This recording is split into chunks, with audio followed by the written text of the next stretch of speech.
तो मेरे भाई shanks one of the most interesting character है पूरे वन पीस सीरीज में। और ओडा ने बहुत ही जानबूझ के बहुत ही कैलकुलेटिव तरीके से हमको इतना ही बताया है इस बंदे के बारे में जितना हमको पता रहना चाहिए। इन सेंस कि ये बंदा हमारे साथ स्टार्ट में से है और ये जो हमारा बंदा है वो लूफी के जो हमारा मेन प्रोटैगनिस्ट है पूरे वन पीस सीरीज का, उसका एक इंटेग्रल पार्ट है। लूफी के स्टोरी लाइन में बहुत ही एक क्रूशल रोल है शैंक्स के कैरेक्टर का। अब हालांकि हम लोगों ने ये कैरेक्टर के बारे में बहुत सारी चीजें जाना है, इसके पास्ट के बारे में हमको पता चला था, इसके एबिलिटीज के बारे में हमको थोड़ा पता है, हमने इसको फाइट करते हुए देखा है, हमको इसका रिलेशनशिप पता है लूफी के साथ, हमको इसका रिलेशनशिप कई सारे लोगों के साथ पता है, मिहोक के साथ किस तरीके से इस बंदे का रिलेशनशिप था। और ओवरऑल कई सारे सरप्राइजिंग चीजें इस कैरेक्टर के साथ हुआ है थ्रू आउट द सीरीज। पर जो एक बात मुझे इस कैरेक्टर के बारे में कभी भी समझ में नहीं आया है और अभी भी समझ में नहीं आता है वो ये है कि कहीं ना कहीं मुझे पता नहीं चलता है कि ये कैरेक्टर क्या करना चाहता है। शैंक्स का गोल क्या है इस पूरे सीरीज में? क्या शैंक्स का गोल है कोई इस सीरीज में? शैंक्स का ऑब्जेक्टिव हमको उतना क्लियर नहीं है मेरे भाई। हम लोग जब दूसरे कैरेक्टर को देखते हैं हम लोग बोल सकते हैं कि ये बंदा ये करना चाहता है, इन सेंस कि हम लोगों ने ड्रैगन को ज्यादा कुछ करते हुए नहीं देखा है इस पूरी सीरीज में। हाँ, डेवोल्यूशनरी आर्मी ने कई सारे मूव्स किए हैं, हमको पता है किस तरीके से उन लोग वर्ल्ड गवर्नमेंट के रिसोर्सेज को चोक कर रहे हैं, वो सब सारी चीज। और time by time world government के लिए एक बहुत ही बड़े परेशानी का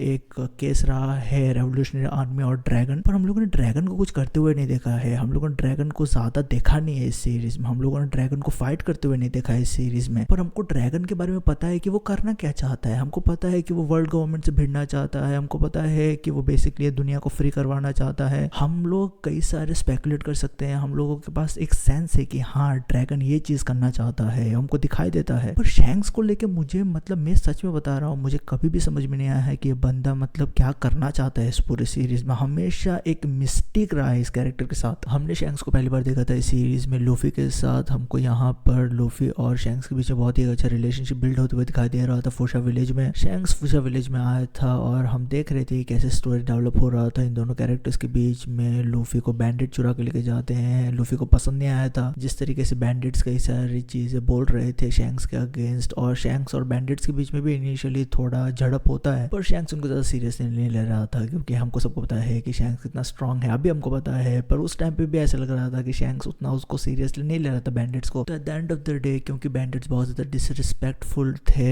शैंक्स की तरफ, तो लूफी को वो पसंद नहीं आता है। लूफी जाता है उनको कन्फ्रंट करने के लिए और वो सिचुएशन एस्केलेट हो के क्या होता है कि लूफी बहुत ही एक मुश्किल की स्थिति में पहुंच जाता है और हम देखते हैं इवेंचुअली कि लूफी को बचाने के चक्कर में शैंक्स अपना एक हाथ गंवा देता है। ये बहुत ही एक इम्पॉर्टेंट मोमेंट था लूफी के लिए, लूफी के इमोशनल स्टेट के लिए, लूफी के पूरे कैरेक्टर के लिए बहुत ही इंपॉर्टेंट मोमेंट था ये। लूफी देख पा रहा था कि किस तरीके से शैंक्स ने अपने हाथ को सेक्रीफाइस किया, अपने आर्म को सेक्रीफाइस किया लूफी को बचाने के लिए, और शैंक्स जिस तरीके से रिएक्ट कर रहा था हम देख रहे थे कि शैंक्स के लिए लूफी का जिंदगी उसके हाथ से कई गुना ज्यादा मायने था उसका। तो वो हम लोग क्लियरली देख रहे थे वहां पर। और ये सब सारी चीजों में इवेंचुअली लूफी गमो गमो नो मी डेविल फ्रूट कंज्यूम करता है जो रब का पावर देता है हमारे भाई लूफी को। शैंक्स का रिएक्शन उस टाइम पे बहुत ज्यादा लेजेंडरी था। शैंक्स नहीं चाहता था कि लूफी की ये डेविल फ्रूट कंज्यूम करे, कोई भी कंज्यूम करे, आगे चल के मैं उसके ऊपर और भी बात करूंगा। बट हाँ, हम देख रहे थे कि लूफी कंज्यूम करता है डेविल फ्रूट जो शैंक्स के पास था जिसका नाम था गमो गमो नो मी। और उसी तरीके से towards the end of the whole scenario हम देखते हैं कि लूफी इनिशियली चाहता था कि वो ज्वाइन करे शैंक्स पायरेट को, बट इवेंचुअली वो शैंक्स को बोलता है कि मैं तेरे से भी अच्छा क्रू फॉर्म करके बेसिकली वन पीस को क्लेम करूंगा, मैं किंग ऑफ द पायरेट बनूंगा, ये वो बोलता है लूफी यहाँ पर। तो ये एक बहुत ही क्रिटिकल पॉइंट था लूफी के जिंदगी में। शैंक्स का रोल बहुत ही एक क्रिटिकल पॉइंट है लूफी के कैरेक्टर में, क्योंकि एक तरीके से हम लोग बोल सकते हैं कि शैंक्स ने ही लूफी को उस पायरेट के डायरेक्शन में ढकेला है। हाँ, हम लोग बोल सकते हैं कि ऑब्वियसली वो सब सारी चीजें थे, मे बी वो हमेशा से पायरेट बनना चाहता था, वो सब सारी चीजें। बट हाँ, जो पुश था वो हम लोग शैंक्स की तरफ से देख रहे थे। शैंक्स ने एक तरीके से लूफी के अंदर वो आग जला दिया पायरेट किंग बनने का या लेजेंडरी स्टेटस बंदा बनने का। तो हम लोग देख रहे थे कि ये बहुत ही एक बड़ा इंपैक्ट डाला है शैंक्स ने लूफी के कैरेक्टर के ऊपर। नेक्स्ट हम लोग इस सीरीज में शैंक्स और मिहोक के डायनामिक के ऊपर फोकस कर रहे थे। जैसे कि हम लोग देखते हैं कि मिहोक ढूंढते हुए आता है, वो आता है शैंक्स के पास एक आइलैंड पे, वो दिखाना चाहता है शैंक्स को लूफी का बाउंटी पोस्टर या वांटेड पोस्टर कि हाँ ये बंदे ने जिसके बारे में तू बात कर रहा था उसने नाम कमाया है अपने आप के लिए, ईस्ट ब्लू में उसने अपने आप के लिए नाम कमाया है, उसके ऊपर बाउंटी गिरा है, वही पोस्टर लेके आया था मीहॉक शैंक्स के पास। और यहाँ पर हम देख रहे थे किस तरीके से मीहॉक और शैंक्स के बीच में एक राइवलरी था। तो ये हम लोग देख रहे थे कि हाँ, दोनों लोग राइवल थे, दोनों लोगों ने फाइट किया है काउंटलेस टाइम पास्ट में, और जिस तरीके से दोनों लोगों के बीच में बातचीत चल रहा था, यहाँ पर क्लियर था कि जैसे शैंक्स ने अपने एक हाथ गवा दिया, उसके बाद मीहॉक अनइंटरेस्टेड हो गया शैंक्स के साथ फाइट करने के लिए, क्योंकि उसको ऐसा लगता है कि वो एक फेयर मैच नहीं रहेगा। वो एक इंसेन चीज था उस टाइम पे। मुझे अभी तक याद है फैंडम में हम लोग कंप्लीटली डिफरेंट तरीके से बात कर रहे थे शैंक्स और मीहॉक के बारे में। कई सारे लोग उस टाइम पे थियरीज बना रहे थे कि मे बी मीहॉक और शैंक्स एक ही क्रू का हिस्सा है, मे बी मीहॉक काम कर रहा है शैंक्स के साथ। ये सब सारी चीजें हम लोग अटकलें लगा रहे थे, क्योंकि at the end of the day हम लोग टाइम स्किप में गए नहीं थे, हम लोगों को पता नहीं था विवरे कार्ड क्या है, वो सब सारी चीजें। तो उस टाइम पे थियरीज ये बन रहा था कि मीहॉक को कैसे पता है कि शैंक्स के कहाँ पर था, इतना वाइड ओशन है, उसको एग्जैक्टली पता है कैसे कि शैंक्स यहाँ पर है, वो सब सारी चीजें हम लोग बात कर रहे थे फैंडम में। तो वो वहां पर हमको शैंक्स और मीहॉक के बीच में डायनेमिक दिखाई दे रहा था कि इन दोनों लोग के बीच में राइवलरी है, और ये एक डीप राइवलरी है जो काउंटलेस बैटल्स में देखा है पूरे दुनिया ने इन सब सारी चीजों को। शैंक्स का जो नेक्स्ट मोमेंट था वो one of the most iconic moment है पूरे वन पीस मांगा में, जहां पर हमको यंको शैंक्स जाते हुए दिखाई देता है, कन्फ्रंट करते हुए दिखाई देता है Yonko of the sea white beard के अगेंस्ट। ये यहाँ पर शैंक्स गया था व्हाइट बियर्ड के पास, क्योंकि वो व्हाइट बियर्ड को वार्न करना चाहता था ब्लैक बियर्ड के बारे में, वो बताना चाहता था ब्लैक बियर्ड के बारे में किस तरीके से ब्लैक बियर्ड बहुत ही एक चालाक पायरेट है। और वो बोल रहा था व्हाइट बियर्ड को कि वो रोके एस को कि एस ना जाए ब्लैक बियर्ड के पीछे, क्योंकि ब्लैक बियर्ड बहुत ही एक स्नीकी कैरेक्टर है। वो बता रहा था किस तरीके से ब्लैक बियर्ड ने अपना टाइम बाइट किया पूरे व्हाइट बियर्ड पायरेट्स में, और उसको जैसे ही मौका मिला एक तरीके से उसने उनके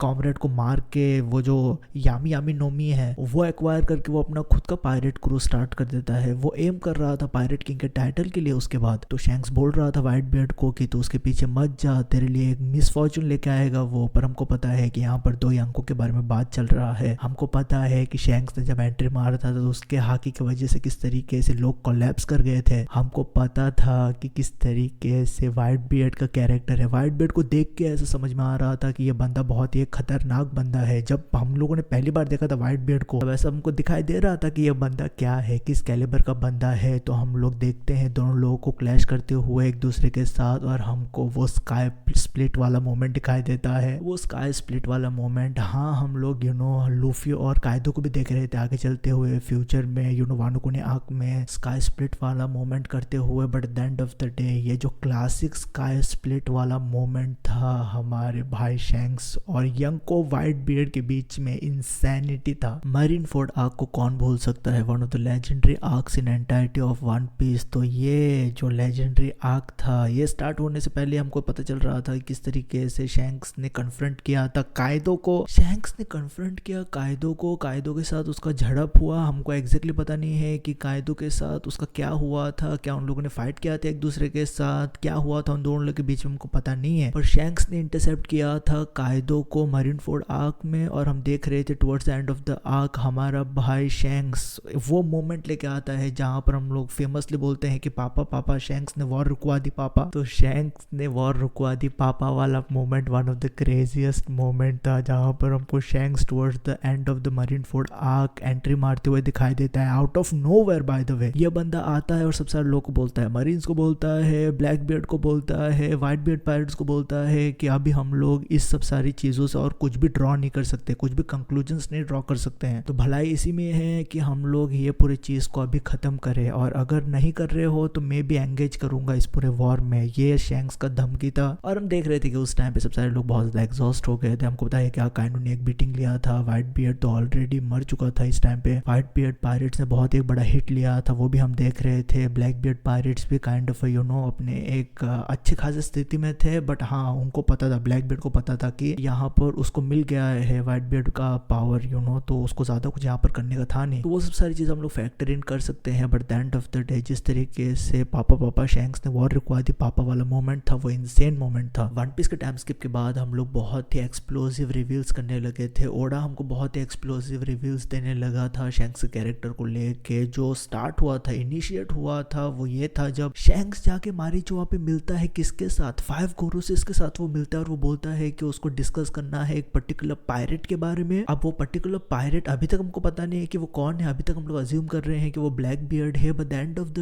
डे जो बात चल रहा था वो ये है कि शैंक्स वहां पर गया क्यों है, हमारी जॉब पे क्यों है शैंक्स, क्यों वो बात कर रहा है गोरोसेस के अगेंस्ट, वो गोरोसेस से क्यों बात कर रहा है। इसको लेके सब सारे लोग इस पूरे मोमेंट का सेंस बनाने का कोशिश कर रहे थे। बहुत ही क्रेजी थियरीज फ्लोट होने लगा था कि शैंक्स नीच है, शैंक्स के बारे में बोला जा रहा था कि शैंक्स इवल ट्विन है, उसके बारे में बोला जा रहा था कि ये सेलेस्टियल ड्रैगन है, और आगे चलते हुए हमको ये सब सारी चीजें कंफर्म होते हुए भी दिखाई दे रहा था। हमको फिल्म रेड आते आते पता चल गया था कि हाँ इंडीड रॉजर को मिला था शैंक्स एक ट्रेजर चेस्ट बॉक्स में, और गॉड वैली इंसिडेंट जो बहुत ही एक इंसेन इंसिडेंट है वहां पर रॉजर को मिला था शैंक्स एक बक्से में, एक ट्रेजर चेस्ट में। और इसी टाइम पे हमको रिवील मिलने लगा था कि हाँ शैंक्स इंडीड एक सेलेस्टियल ड्रैगन है, वो बेसिकली बेटा है फिगारलैंड गार्लिंग का। उसकी माँ कौन है हमको पता नहीं, कई सारे लोग गिन्नी का थियरी बना रहे थे, but at the end of the day ये बंदा सच में सेलेस्टियल ड्रैगन है और ये नोबिलिटी से आता है। मैं बताता चलूँ और फिर से याद दिलाता चलूँ कि फिगारलैंड गार्लिंग टॉप पोजीशन पे है। जब वर्ल्ड गवर्नमेंट फॉर्म हुआ था वो वन ऑफ द किंगडम्स थे, ये उन लोग फाउंडिंग मेंबर्स है वर्ल्ड गवर्नमेंट के। तो फिगारलैंड गार्लिंग ऑलरेडी काइंड ऑफ लीड कर रहा था ये होली नाइट इस पूरे ऑर्गेनाइजेशन को, और आगे चलते हुए सैटर्न की डिमाइस के बाद इवेंचुअली फिगारलैंड गार्लिंग गोरोसे बन जाता है। हमको शैंक्स का ट्विन भाई भी दिखाई दे रहा था जिसका नाम है शैमरॉक, शैंक्स की तरह ही दिखता है, रेप्लिका है एक तरीके से। तो ये सब सारी चीजें पूरे फैंडम को हिला दिया था। हमको समझ में नहीं आ रहा था भाई मेरे ये किस लेवल का कैरेक्टर है। ये रॉजर के साथ एसोसिएटेड था,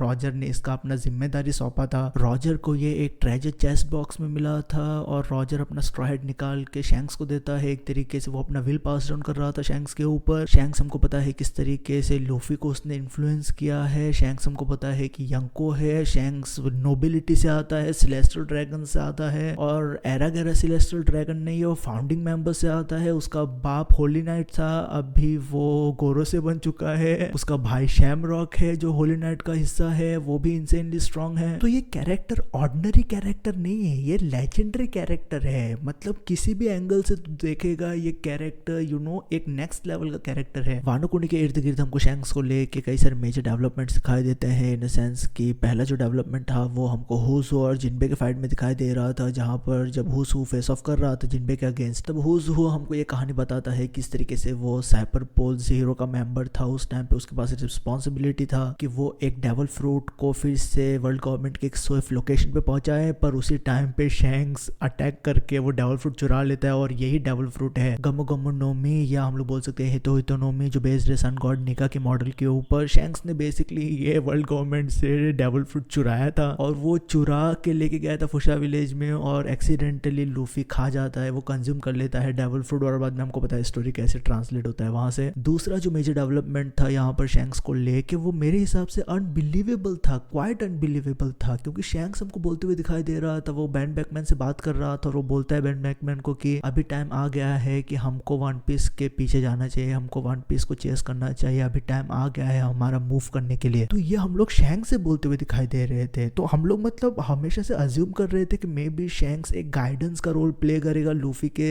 लिए। हमको पता है कि उसने लूफी को अपना स्ट्रॉ हेड दिया है जो रॉजर ने उसको दिया था, तो विल पास डाउन वैसे हुआ था, और एक तरीके से शैंक्स ने बोला था कि ये मेरे को स्ट्रॉ हेड जरूर तू लौटाना। कई सारे मोमेंट्स हम देख रहे थे कि लूफी और शैंक्स ऐसा लग रहा था कि मिलेंगे पर मिले नहीं, पर हम लोगों ने कभी भी शैंक्स को ऐसा देखा नहीं था कि वो जाएगा वन पीस की तरफ। हमको पता है कि वो यंको है, ऑब्वियसली बड़ी बड़ी मेजर एम्बिशंस रहेंगे उसके पास, बट हम लोगों ने कभी भी उसको ऐसे कैरेक्टर को नहीं देखा था कि हाँ वो बोलेगा कि मैं जा रहा हूँ वन पीस को एक्वायर करने के लिए, वो सब सारी चीजें। तो कई सारे लोग के लिए सरप्राइजिंग था कि शैंक्स बोल रहा है कि वो अभी जा रहा है वन पीस के पीछे। जो तीसरा डेवलपमेंट था वो वानो कुनी के अंत में हमको दिखाई दे रहा था, जहां पर शैंक्स वानो कुनी के हमको बाहर दिखाई दे रहा था। वो आया था वानो कुनी के पास, हम देख रहे थे कि शैंक्स अपने वाईफाई हाकी के जरिए से वो ग्रीन बुल को डरा देता है, और हम देखते हैं कि ग्रीन बुल उसको नोटिस करके वो बैक ऑफ कर देता है। एक्चुअल में यहाँ पर शैंक्स आया था वानो कुनी के पास क्योंकि उसको ऐसा लग रहा था कि ब्लैक बियर्ड अटैक करेगा वानो कुनी के ऊपर। हमको भी ऐसा लग रहा था कि ब्लैक बियर्ड आएगा वानो कुनी में, कई सारे लोग एंटिसिपेट कर रहे थे, तो शैंक्स भी एंटिसिपेट कर रहा था कि ब्लैक बियर्ड आएगा वानो कुनी में, पर ब्लैक बियर्ड आता नहीं है। तो हमारा भाई शैंक्स बेसिकली वाईफाई हाकी के जरिए से ग्रीन बुल को डरा देता है, तो वो बहुत ही एक बैडएस मोमेंट था। नेक्स्ट जो शैंक्स का मोमेंट था एल्बेफ में, वो आउटराइट डेवस्टेटिंग था कैप्टन किड के लिए। मेरे को थोड़ा रोना भी आ गया था मेरे भाई कैप्टन यूस्टस किड के लिए, क्योंकि हमको याद रखना चाहिए कि हम लोग वानो कोने से बाहर आ रहे थे, हम लोग देख रहे थे किस तरीके से यूस्टस किड ने अपने डेविल फ्रूट का अवेकनिंग किया है, हम देख रहे थे कि वो रिलेटिवली और भी ज्यादा स्ट्रांग बन चुका है। हाँ, हमको पता था कि कैप्टन किड ने पहले भी फाइट किया था या अटैक करने की कोशिश किया था Red Hair Shanks pirate crew के ऊपर, पर वहां पर हमको इनिशियली ऐसे दिखाई दे रहा था कि शैंक्स ने उसका हाथ उड़ाया था एक, और बाद में आगे चलते हुए हमको ये पता चला, अफसोस से हमको ये पता चलता है कि शैंक्स ने नहीं उड़ाया था, किसी और मतलब पायरेट क्रू में उड़ाया था उसका हाथ। मोस्ट प्रॉब्ली बैंड बैकमैन रहेगा, वो हमको पता नहीं है, पर डेफिनेटली वो बहुत ही एम्बैरेसिंग चीज था कैप्टन किड के लिए। पर हाँ, मतलब अभी हम लोग जब देख रहे थे इस पूरे कन्फ्रंटेशन को, जैसे कैप्टन यूस्टस किड अप्रोच कर रहा था एल्बेफ को, और जैसे शैंक्स डिपार्ट कर रहा था एल्बेफ से, क्योंकि एल्बेफ में आया था शैंक्स डॉरी और ब्रॉगी को जानता है, जायंट्स पायरेट को जानता है, वो सब सारे लोगों से वहां पर बहुत ज्यादा फेमिलियर था शैंक्स। हमको बहुत ही एक हॉस्पिटेबल एनवायरनमेंट दिखाई दे रहा था शैंक्स के इर्द गिर्द पूरे एल्बेफ में। तो जब शैंक्स डिपार्ट कर रहा था तभी ही हमारा भाई यूस्टस कैप्टन किड आता है, और हमको ऐसे लग रहा था कि ये थोड़ा बहुत मैच होगा दोनों कैरेक्टर्स के बीच में। हमको ऐसे लग रहा था कि हाँ, shanks at the end of the day बहुत ही आसानी से जीत जाएगा, पर जिस तरीके से शैंक्स ने कंप्लीटली इनाइलेट कर दिया था कैप्टन किड को, वो बहुत ज्यादा ब्रूटल था। मैं क्या बोलूं यार, मुझे बोलने को नहीं हो रहा है। जब मैंने इसको पहली बार देखा था मैं मतलब थोड़ा इमोशनल हो गया था कैप्टन किड के लिए, क्योंकि जिस तरीके से उसने डिवाइन डिपार्चर मारा है यूस्टस किड के लिए, ये यूस्टस कैप्टन किड के ऊपर, और हमको पता है कि किस तरीके से शैंक्स को ऑब्जर्वेशन हाकी किलर भी बोला जाता है, उसका ऑब्जर्वेशन हाकी उस लेवल पे है। शैंक्स ऑलरेडी अपने ऑब्जर्वेशन हाकी के जरिए से देख पाता है कि कैप्टन किड किस तरीके से डैम पंक मारने वाला है उनके ऊपर, और किस तरीके का वो डैमेज देगा सब सारे लोगों के ऊपर। और उससे पहले कुछ हमारा भाई कैप्टन किड करता शैंक्स कंप्लीटली एनाइलेट कर देता है इनको। शैंक्स डिवाइन डिपार्चर मारता है, पूरा क्रू खत्म। वहां पर सब सारे लोग भीख मांग रहे थे कि कैप्टन को छोड़ दो। कैप्टन यूस्टस किड और उसके पायरेट क्रू को बेसिकली शैंक्स को जो पोनिग्लिफ था, जो बिग मॉम और वानो में उन लोगों ने एक्वायर किया था, वो देना पड़ा शैंक्स को। और at the end of the day हम लोग डॉरी और ब्रॉगी को उसका विक्टोरिया पंख उड़ाते हुए देखते हैं। यार वो बहुत ज्यादा सैड चीज था, पर वो शैंक्स ने किया था। ये हमको दिखा रहा था कि अगर तू यंको के पीछे जाएगा तो क्या होगा तेरे साथ। ये कुछ पायरेट खेल नहीं रहे हैं हम लोग, यहाँ पर हाई स्टेक्स गेम है। अगर तू कुछ करेगा तो उसके लिए कॉन्सिक्वेंसेस रहेगा, वो शैंक्स हमको दिखा रहा था यहाँ पर। एल्बेफ में जो हमको और एक इंटरेस्टिंग चीज के बारे में पता चल रहा था वो ये था कि स्कॉपर गबन शैंक्स को बोलता है कि वो चाइल्ड ऑफ डेस्टिनी है, और शैंक्स का रिस्पॉन्स ये था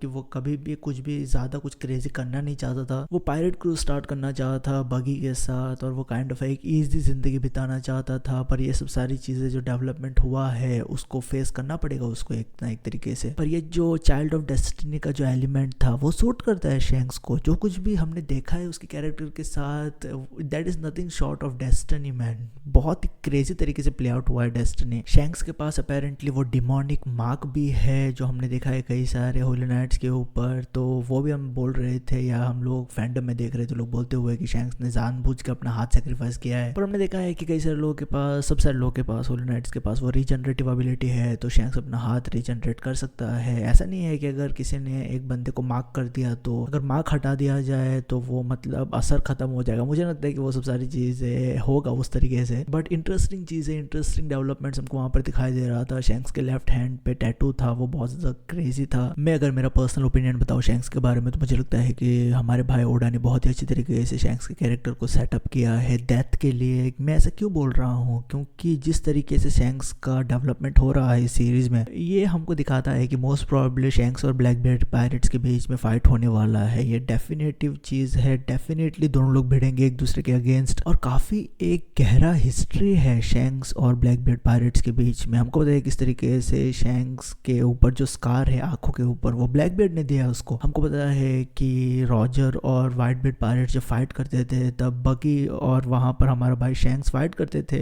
ब्लैकबीयर्ड भी वहां पर ही था, ब्लैकबीयर्ड का हिस्सा था वो। तब वो वहां पर छोटा बच्चा था। ये भी हमने देखा है बगी को कमेंट करते हुए कि ब्लैकबीयर्ड सोता नहीं है। हम लोग देख रहे थे कि वो इंजॉम्निक काइंड ऑफ बंदा है, तो बगी बोल रहा था कि ये वियर्ड बंदा है। प्लस हम लोगों ने कंसिस्टेंटली ये देखा है, हमारा भाई शैंक्स जाके बोलता है व्हाइट बियर्ड को कि इसको रोक, नहीं तो कुछ होगा। बाद में हमने देखा है कि बार बार ऐसा लग रहा है कि शैंक्स बहुत ज्यादा वरीड है हमारे भाई ब्लैक बियर्ड को लेके। और हमने उसको गोरोसस के साथ जब बात करते हुए दिख रहे थे तब हम लोग देख रहे थे वो बोल रहा था किसी पायरेट के बारे में। हम लोगों ने अज्यूम किया था वो ब्लैक बियर्ड है। तो कॉन्स्टेंटली ये जो डेवलपमेंट है Blackbeard pirates versus Red Hair pirates pirates के बीच में ये कॉन्फ्रंटेशन होने ही वाला है 100%। तो लिख के ले ले। मेरे को लगता है कि ब्लैक बियर्ड पायरेट्स और Red Hair pirates man marked with flame इस बंदे को चेस करते हुए ही एक स्पॉट पे आएंगे और यहाँ पर इनका फाइट होने वाला है एक दूसरे के अगेंस्ट। अब हाँ, कैसे लोग बोल सकते हैं कि ब्लैक बियर्ड पायरेट्स के पास बहुत सारे डेवल फ्रूट यूजर्स है, सब सारे लोग डेवल फ्रूट यूजर्स है, बहुत से क्रेजी स्ट्रॉन्ग है। हम लोग बोल सकते हैं कि हमारे शैंक्स पायरेट्स में हमको बहुत ज्यादा इंसेन बंदे दिखाई देते हैं, बैंड बैकमैन दिखाई देता है, लक्की रू दिखाई देता है, या सब दिखाई देता है और बहुत सारे लोग हैं। तो कई सारे लोग कई सारे डिफरेंट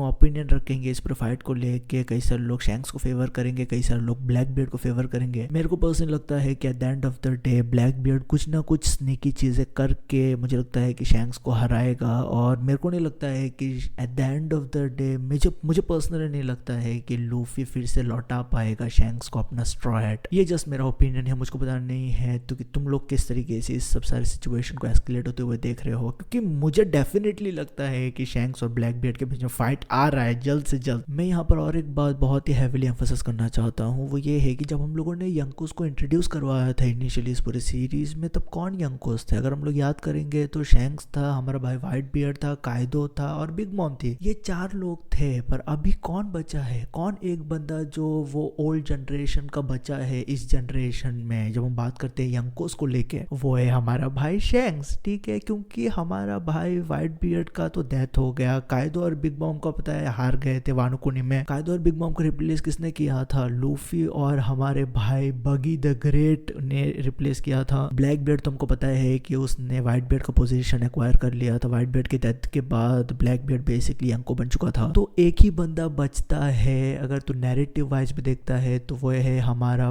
भाई शैंक्स। और मुझे लगता है कि ब्लैक बियर्ड और शैंक्स के फाइट में शैंक्स का डेथ होगा। और कहीं ना कहीं अगर हम लोग वो पूरे चीज को देखते हैं यंकोस को लेके, मुझे पता नहीं अभी वो कितना रेलिवेंट है वो सब सारी चीजें, बट हाँ, अगर हम लोग बोलते हैं कि कौन नेक्स्ट यंको बनेगा, तो मैं पर्सनली मेरे हिसाब से तू डेफिनेटली अग्री नहीं करेगा, पर मैं चाहता हूँ कि एनिल बने हमारा भाई यंको। मुझको पता नहीं ये बंदा कब फिर से वापस आएगा इस पूरे सीरीज में, पर मैं तुझे एक बात जरूर बता सकता हूँ, ये जब कोई भी बंदा आएगा इस पूरे सीरीज में, मैं बता रहा हूँ, पूरा तहस नहस करवा देगा ये सीरीज को। अब हालांकि ये नेचुरल एनिमी है, एक तरीके से हमको पता है कि लूफी के ऊपर एनिल का कुछ भी काम नहीं होगा, बट हमको पता है कि किस तरीके से हाकी का एम्फोसिस दिया गया है। हमको ऑलरेडी पता है कि एनिल काइंड ऑफ बहुत ही एक हैवी यूजर था हाकी का। तो देखेंगे मेरे भाई, अगर एनिल बनता है next Yonko, I will be fucking dancing all over the place in my fucking room man. तो मेरे भाई, इस वीडियो के अंत में मैं जाते जाते यही बोलना चाहता हूँ कि मुझे पता नहीं है कि रॉजर ने क्या बोला था शैंक्स को लाफ टिल से आने के बाद। मुझको पता नहीं वो क्या हुआ था वहां पर। मुझको पता नहीं है कि शैंक्स का ट्रू पावर क्या है। हमने देखा है उसको हाकी यूज करते हुए, ऑब्जर्वेशन हाकी किलर बोला जाता है, पर उसका ट्रू पोटेंशियल मुझे पता नहीं है क्या है। मुझको पता नहीं है कि ये बंदा क्या करना चाहता है इस पूरे सीरीज में, उसका रोल क्या है, गोल क्या है, मुझको पता नहीं है। पर 100% मुझको ये बात पता है, मेरे दिमाग में ये फैक्चुअल बात है कि ये बंदा मरेगा 100%, 1000% लिख के ले ले तू, ये बंदा मरेगा। ये बंदा तुझको फाइनल वॉर आर्क में पार्टिसिपेट करते हुए नहीं दिखाई देने वाला है। ये बंदे का डेथ